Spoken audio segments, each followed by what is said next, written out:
Halo bro, Assalamualaikum warahmatullahi wabarakatuh. Kembali lagi dengan saya Dafan Mulifa di Mulifa Channel. Hari ini adalah hari pertama di tahun 2021 atau 2021 orang Indonesia menyebutnya. Nah, banyak sekali kejadian-kejadian yang kita lalui pada tahun 2020 kemarin. Ya, khususnya di Sumatera Barat. Pada penghujung tahun 2020 terjadi sebuah insiden yang mana banyak sekali korban di daerah Lembah Hanai. Nah, kita di sini harus turut berduka cita. Semoga saja para korban dapat diterima di sisi Allah dan orang-orang yang ditinggalkan, keluarga-keluarga yang ditinggalkan bisa berlapang dada dan bersabar. Hendaknya amin. Oke, di tahun 2021 ini semoga saja kita semua dalam keadaan sehat selalu dan mudah-mudahan semua yang buruk-buruk tinggal di tahun 2020 kemarin.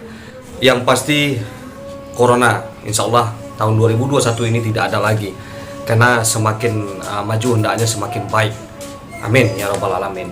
Saya akan membahas tentang beberapa pemuda dari Sumatera Barat yang ternyata sukses, dan ini sedikit sekali orang yang tahu. Semoga saja tayangan saya ini bisa bermanfaat buat semuanya dan bisa ditiru untuk para milenial yang ada di zaman sekarang ini yang tidak hanya suka TikTok saja. Ya, TikTok boleh juga sih buat promo-promoan di lagu-lagu ya kan. Jangan lupa juga tuh di subscribe dulu, di like, di komen, di share jika ini bermanfaat buat semuanya. Dan channel saudara kita juga ada Fredo Balsing Pro. Itu tentang lagu-lagu Minang ya. Di sana banyak artis-artis Minang berkumpul.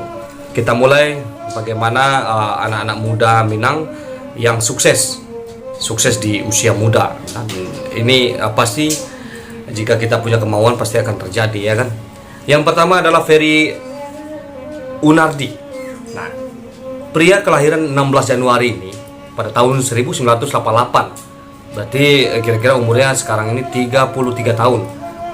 Dia adalah pendiri Traveloka, lahir di Padang. Nah, ceritanya setelah kelulusan SMA, Ferry memilih untuk melanjutkan pendidikannya ke Purdue University. Jadi program studi Computer Science dan Engineering ini, Ferry pernah bekerja di perusahaan membuat perangkat lunak terbesar di dunia, yaitu Microsoft. Nah, jadi tepat pada tahun 2012, Ferry dan dua orang sahabatnya, Derianto Kusuma dan Albert, memutuskan untuk mulai membangun konsep dan core bisnis untuk Traveloka sebagai startup reservasi tiket pesawat di Indonesia pada bulan Oktober 2012. Nah, startup Traveloka berhasil diluncurkan yang versi beta. Nah, tadinya banyak sekali maskapai-maskapai yang tidak mau bekerja sama dengan Traveloka ini. Nah, pada suatu ketika mungkin karena kegigihan mereka dalam bekerja, akhirnya banyak sekali yang merapat ke Traveloka untuk penjualan tiket dan lain-lain. Nah, yang kedua adalah Al-Fatih Timur atau lebih akrab dipanggil dengan Timi. Jadi Timi dulunya aktif sebagai aktivis mahasiswa. Nah, pria yang lahir di Padang pada tahun 1991 ini, kira-kira umurnya sekarang 30 tahun. Saat ini sedang menggeluti dunia sosial entrepreneur yang bertujuan untuk memberikan perubahan sosial ekonomi pada masyarakat melalui program pengumpulan dana crowdfunding yang diberi nama kitabisa.com. Nah, kitabisa.com itu foundernya juga seorang dari Minangkabau. Jadi kitabisa.com ini sudah berdiri sejak tahun 2013 silam. Berarti umur Al-Fatih ketika itu baru 22 tahun sudah mendirikan kitabisa.com. Jadi kitabisa.com ini merupakan sebuah program pengumpulan dana berbasis website. Nantinya dana yang sudah terkumpul tersebut akan digunakan untuk membiayai berbagai macam proyek sosial yang diusulkan oleh masyarakat. Nah, ini kitabisa.com ini juga suatu website yang besar di Indonesia. Nah, yang ketiga adalah Valdo Maldini. Valdo Maldini ini merupakan anak muda Minang paling berprestasi setelah yang dua tadi ya. Jadi Valdo Maldini yang lahir pada 6 Juli tahun 1990 di Padang, ini memiliki sebatas prestasi akademik yang tidak perlu diragukan lagi. Dikarenakan dia merupakan lulusan pasca sarjana universitas terbaik dunia, yakni Imperial College London di Inggris. Jadi bersama rekannya Zelvin Andika ZM, Valdo mendirikan sebuah website yang diberi nama pulangkampuang.com. Nah, sebuah web portal yang bertujuan untuk menyatukan seluruh orang Minang yang berada di daerah perantauan, baik di dalam negeri maupun di luar negeri. Website ini juga berkontribusi bagi para orang awak yang masih terus berjuang di daerah perantauannya. Nah, dan Valdo Maldini kemarin juga pernah mencalonkan diri sebagai gubernur, mungkin karena terlalu muda ya. Nanti mudah-mudahan bisa jadi Valdo Maldini menjadi influencer untuk anak-anak muda selanjutnya. Oke, yang keempat adalah Iman Usman. Nah, Iman Usman ini anak muda Minang yang lahir pada 21 Desember tahun 1991 di Padang, di Sumatera Barat.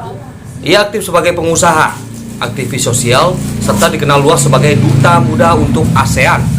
Nah, saat ini Iman Usman sedang fokus menggeluti bisnis startupnya yang diberi nama ruangguru.com. Nah, website ini merupakan sebuah perusahaan digital yang membahas mengenai pendidikan dan teknologi. Jadi selain itu, perusahaan ini juga mengembangkan learning management yang diperuntukkan bagi para pelajar di bangku sekolah SD, SMP, hingga SMA. Nah, yang kelima yaitu Rio Famori. Rio Famori kelahiran kota Padang Panjang. Dia adalah juragan sate. Tapi uniknya dia tidak berdagang sate di Indonesia. Dia berdagang sate di daerah Zurich di negara Swiss. Jadi sate yang dijualnya bukan sate daging seperti sate-sate Padang pada umumnya, melainkan sate ayam. Yang mungkin saat ini ia menjadi satu-satunya orang Indonesia yang ada di Zurich di daerah Swiss yang membuka bisnis sate ini. Nah, dia termasuk founder atau influencer. Jadi buat yang berminat membuka sate Padang, boleh juga pergi ke Swiss belajar ke Rio Famori ini. Ya, dia tidak berdagang sate daging tapi sate ayam. Nah, boleh juga tuh buka cabang sate daging, ya kan? Nah, ini sekedar usul saja. Jadi berkat usahanya, koran besar di Swiss yakni Neue Zürcher Zeitung atau NZZ menerbitkan satu halaman penuh tentang dirinya. Meski telah sukses di rantau, Rio tidak lupa dengan kampung halamannya. Nah, ini yang patut dicontoh. Ia mengumpulkan satu franc Swiss dari setiap sate yang terjual untuk membantu pelestarian alam di Sumatera Barat dan Sumatera pada umumnya. Nah, itu 5 anak yang berbakat yang sangat berprestasi di Indonesia ya, yang berasal dari Sumatera Barat. Sebenarnya 5 ini belum beberapa persen, masih banyak sekali yang berprestasi. Mudah-mudahan saja ini menjadi sebuah motivasi buat anak-anak muda yang ingin berkarir, yang tidak hanya terlena di zona nyaman, apalagi anak-anak yang suka meminta duit sama orang tua. Oke, terima kasih. Seperti biasanya, majulah Minangkabau, majulah Indonesia, selalu di Mulifa Channel. Selamat tahun baru 2021. Assalamualaikum warahmatullahi wabarakatuh.